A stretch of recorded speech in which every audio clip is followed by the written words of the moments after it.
आगे बढ़ते हुए आज की क्लास में बच्चों मैं आपको अब बताना चाहूंगी फार्मास्यूटिकल एनालिसिस की वेरियस ब्रांचेस, इसमें कौन कौन से इंस्ट्रूमेंट्स आप यूज करने वाले हैं। तो जैसे कि आप देख पा रहे हैं सब्जेक्ट कुछ दो ब्रांचेस में विभाजित है, मतलब दो टाइप्स के फार्मास्यूटिकल एनालिसिस होते हैं। सबसे पहले आप इंस्ट्रूमेंटल मेथड ऑफ एनालिसिस करते हो एंड देन आप non instrumental method of analysis करते हो। स्टार्ट करते हैं बच्चों non instrumental method of analysis से, जिसे क्लासिकल मेथड बोला जाता है या फिर वेट मेथड बोला जाता है। क्लासिकल जैसे कि आपको वर्ड बताता है, मतलब कुछ पुरानी एनालिटिकल, कुछ पुरानी टेस्टिंग की टेक्निक्स जो यूज की जाती हैं। तो बच्चों ये जो non instrumental method of analysis है, ये भी दो टाइप्स का होता है। सबसे पहला है टाइट्रीमेट्री एंड देन ग्रेविमेट्री। ग्रेविमेट्री में आप मास का एनालिसिस करते हो कि कितने मास में कोई भी एनालाइट किसी भी सैंपल में कितना प्रेजेंट है। देन इन टाइट्रीमेट्री आप वॉल्यूम में डिटर्मिनेशन करते हो कि कितने वॉल्यूम में एनालाइट प्रेजेंट है आपके सैंपल में। अब ये जो टाइट्रीमेट्री है या फिर टाइट्रेशन के एक्सपेरिमेंट्स हैं, ये भी इतने तरह के होते हैं। Acid base titration, redox titration, non aqueous titration, precipitation titration and complexometric titration, जो कि आप पूरे इस फर्स्ट ईयर के सब्जेक्ट में पढ़ने वाले हो। देन अगर मैं दूसरे टाइप पर जाऊं तो दूसरा टाइप है इंस्ट्रूमेंटल मेथड ऑफ एनालिसिस, जो कि कुछ 4 तरीकों से बना हुआ है। सबसे पहला इलेक्ट्रोएनालिटिकल, जो आपको बताता है कि एनालिसिस इसमें होगा, टेस्टिंग इसमें होगी इलेक्ट्रिसिटी की टर्म्स में, मतलब इलेक्ट्रिसिटी को यूज करके एनालिसिस की जा रही होगी।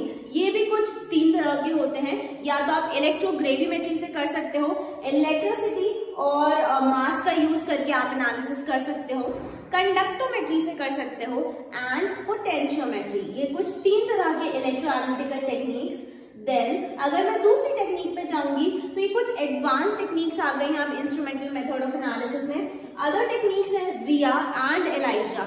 रिया जिसका फुल फॉर्म है रेडियो इम्यूनोअसे, जो एंटीजेंस की टेस्टिंग में यूज होता है, and the second word ELISA जिसका मतलब है एंजाइम लिंक्ड इम्यूनोसॉल्वेंट असे, जो एड्स की टेस्टिंग में यूज होता है। अगर मैं तीसरा method instrumental method of analysis देखूं तो ये है क्रोमेटोग्राफी, जो कि है TLC जिसका फुल फॉर्म है thin layer chromatography. Second one HPLC, जो कि है high performance liquid chromatography, and इसमें इसका एक एडवांस वर्जन है HPTLC, जो कि है high performance thin layer chromatography, and GC which is gas chromatography. तो ये कुछ क्रोमेटोग्राफी के टेस्टिंग प्रोसीजर्स हैं, जिसमें आप कितना एनालाइट किसी भी सैंपल में प्रेजेंट है वो आप देखते हो इन टर्म्स ऑफ कितना डिस्टेंस उन्होंने ट्रैवल किया है by graph. Then the last method of analysis is spectroanalytical method, जिसमें आप स्पेक्ट्रम के बेसिस पे एक ग्राफ होता है, एक स्पेक्ट्रम आता है, उसके बेसिस पे आप टेस्टिंग करते हो या एनालिसिस करते हो। फर्स्ट है स्पेक्ट्रोफोटोमीटर। तो कुछ स्पेक्ट्रोफोटोमीटर है अवेलेबल, जैसे कि फॉर एग्जांपल UV स्पेक्ट्रोफोटोमीटर, उसका यूज करके आप एनालिसिस करते हो।